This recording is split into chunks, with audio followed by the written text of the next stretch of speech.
پاکستان میں ایک مفتی صاحب ہیں جو ماشاءاللہ وہ اپنی لیکچرز میں، تقریروں میں وہ ایسی وہ زبانیں استعمال کرتے ہیں، وہ ایسی باتیں استعمال کرتے ہیں کہ اگر ایک غیر مسلمان، یس ا نان مسلم، ایک غیر مسلمان وہ دیکھ کے وہ یہ سوچے گا کہ یار یہ کیسا دین ہے، what kind of then is this، کہ کیا اس دین کے جو ٹھیکیدار بنے ہوئے ہیں جب وہ ایسے ہیں تو جو دین ہے وہ کیسا ہوگا۔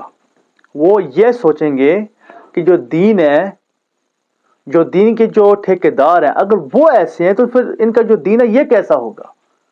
ہمیں تو کسی قسم کا کوئی مسئلہ نہیں ہے، لیکن ایک بندہ جسٹ انجینئر وداؤٹ عالم ہو، آپ مجھے بتائیں اس کی بات عالم کے مقابلے میں کیا حجت ہے؟ لیکن مسئلہ یہ ہے، آج لوگ سمجھتے ہیں کہ وہ انجینئر صاحب جو ہیں وہ سامنے کتابیں رکھ کے مسئلہ بتاتے ہیں، لیکن مجھے یہ تو بتاؤ آپ کے اس انجینئر صاحب نے کسی عالم دین سے پڑھا ہے؟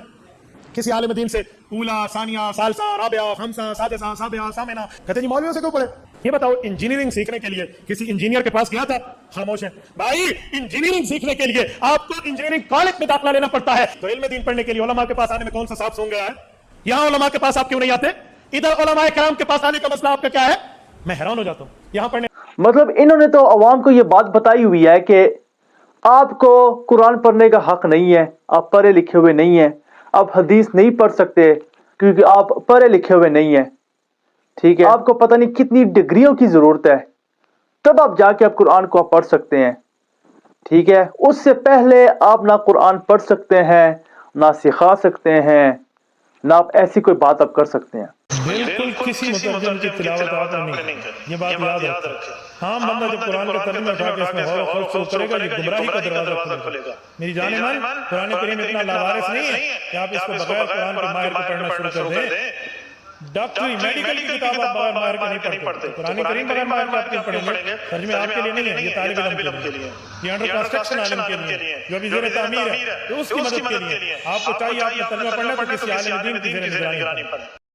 مطلب کہ ہم جا کے اندھے اور گونگے ہم بنتے رہے، اور جب بات آتی ہے دعوت پہ، اب جیسے کہ میں یو کے سے ہوں اور یہاں پہ جو گورے ہیں جو غیر مسلمان ہیں، یہاں پہ جو اسلاموفوبیا کا جو لیول ہے وہ بہت اوپر کے لیول پہ گیا ہوا ہے۔ اب یہاں پہ جتنے بھی جو reasonable, the sensible, the intellectual non Muslims, جب وہ ایسی باتیں دیکھتے ہیں تو وہ ہم سے پوچھتے ہیں کہ یار از دس what your دین is about, is this what your religion is all about۔ اور پھر جا کے جو تھوڑا سا پڑھا لکھا ہوا مسلمان ہوتا ہے نا، وہ پھر آگے سے اپنی ایکسپلینیشن دیتا ہے کہ یار اصل میں یہ قرآن میں ایسا نہیں ویسا لکھا ہوا ہے۔ اب میں کام پہ جاتا ہوں، میں باہر جاتا ہوں، تو جب مجھ سے کوئی کوشچن ہوتا ہے تو یار ہمیں بھی جواب دینا ہوتا ہے۔ اگر ہم اس ڈاکٹرائن پہ اگر ہم چلیں کہ ہمیں بات کرنے کے لیے ڈگری کی ضرورت ہے، تو پھر تو ہم غیر مسلمان یا ہندو یا کافر یا جو بھی ہیں، ہم ان سے کوئی بھی انٹلیکچوئل ڈسکشن ہم نہیں کر سکتے۔ We cannot give them دعویٰ، we cannot speak to them، we cannot tell them کہ یار اصل میں قرآن پاک میں یہ لکھا ہوا ہے، قرآن پاک میں لکھا ہوا ہے کہ اگر آپ ایک جان کو قتل کرتے ہیں، ایک جان کی آپ قتل کرتے ہیں، تو یہ ویسا ہے جیسے آپ نے پوری دنیا کو you have killed or you have murdered every person، اور اگر آپ ایک جان کو بچاتے ہیں تو ویسا ہے جیسے کہ you have saved the whole of humanity۔ اگر یہ قرآن پاک کی جو آیات ہے اگر میں نے نہ پڑھی ہوئی ہو تو میں آگے سے جو کفار ہیں، جو کافر ہیں، میں ان سے میں کیسے کر سکتا ہوں کہ قرآن پاک میں لکھی ہوئی ہے جبکہ میں نے خود قرآن نہیں پڑھا ہوا۔ اور جب ہم ان کی جو انٹلیکچوئل لیول ہم دیکھتے ہیں مولویوں کی، یا ہم دیکھتے ہیں کہ یار یہ کس طریقے میں یہ باتیں کر رہے ہیں، ابھی مطلب کہ میں نے حال ہی میں نے دیکھا ہے کہ ایک مولوی صاحب ہے، ایک مفتی صاحب ہیں، جو اختلاف کرنے کے وقت وہ ایسی وہ زبانیں وہ استعمال کر رہے ہیں کہ اس بندے کا یہ نکل گیا ہے، اس بندے کا یہ نکل گیا ہے۔ بیٹا تو بھی شکر کر کہ تو اس وقت نہیں تھا، ورنہ پیغمبر کے صحابہ کا تمہیں ایک آواز سننے کو ملتی تمہاری ٹٹی نکل جاتی۔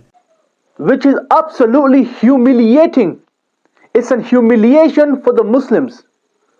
It's an humiliation for the Muslims. کہ یار اتنے بڑے مفتی یہ تو کہتے ہیں نا یار آپ کو ڈگری کی ضرورت ہے، تو آپ کے پاس ڈگری ہے، ڈگری کس چیز کی ہے آپ کے پاس؟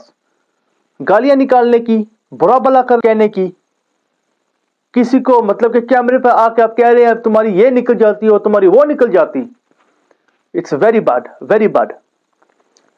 تو بات کرنے کا یہ مقصد ہے کہ یار یہ ہمیں کہتے ہیں کہ آپ پڑھ نہیں سکتے، آپ گمراہ ہو جائیں گے. اب میں خود آپ کو بتاتا ہوں، واللہ لیونگ ان دا یو کے میں رہ کر جو ہمیں سوال آتے ہیں غیر مسلمانوں سے کہ آپ کے جو نبی ہیں انہوں نے یہ کیوں کیا، انہوں نے وہ جنگ کیوں کی، انہوں نے یہ جنگ کیوں کی، حدیث میں یہ لکھا ہوا ہے، قرآن پاک میں وہ لکھا ہوا ہے.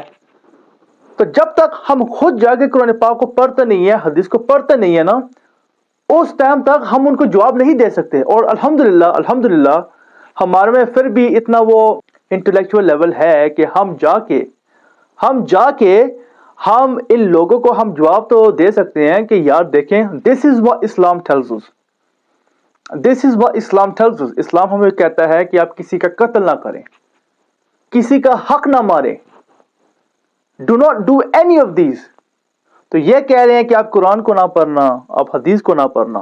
اور ایک بات یہ بھی ہے کہ جب ہم گوروں سے بات کرتے ہیں نا تو وہ ہم سے پوچھتے ہیں نا، یہ بات آپ سوچیں کہ جب ہم کسی گورے سے بات کرتے ہیں تو وہ ہم سے کہتا ہے یار آپ کا دین کیا کہتا ہے، تو وہ یہ ایکسپیکٹ کرتے ہیں کہ جیسے جو دوسرے مذہب ہے نا وہ کہتے ہیں نا کہ ہماری جو کتاب ہے وہ یہ کہتی ہے، ہماری جو یہ کتاب ہے اس میں یہ لکھا ہوا ہے، وہ بھی ایکسپیکٹ کرتے ہیں کہ ہم بھی کہیں کہ یار ہماری کتاب میں یہ بات لکھی ہوئی ہے، کیونکہ وہ ٹیکسٹ کو فالو کرتے ہیں. they do not follow people. اگر میں اس گورے کو میں یہ کہوں گا، اس غیر مسلمان کو میں یہ کہوں گا کہ میرا جو مولوی ہے وہ یہ کہتا ہے، میرا مولوی کہتا ہے دین بہت اچھا ہے، میرا مولوی کہتا ہے کہ یار ہمارے جو نبی صلی اللہ علیہ وسلم وہ بہت اچھے تھے، اس کے لیے وہ مولوی کرائٹیریا نہیں بنے گا سر. مولوی will not be a criteria for the non-Muslims. پھر وہ اس کے بعد کیا کہے گا کہ یار اگر آپ کا مولوی یہ کہہ رہا ہے تو جو دوسرا مولوی ہے اس کی تو اوپینین یہ ہے، اس کی دوسرے کی اوپینین یہ ہے، اس کی رائے اور ہے، اس کی رائے اور ہے. آپ خود میں ہی آپ جھگڑا کر رہے ہیں تو آپ ہمیں کیا دعوت دیں گے؟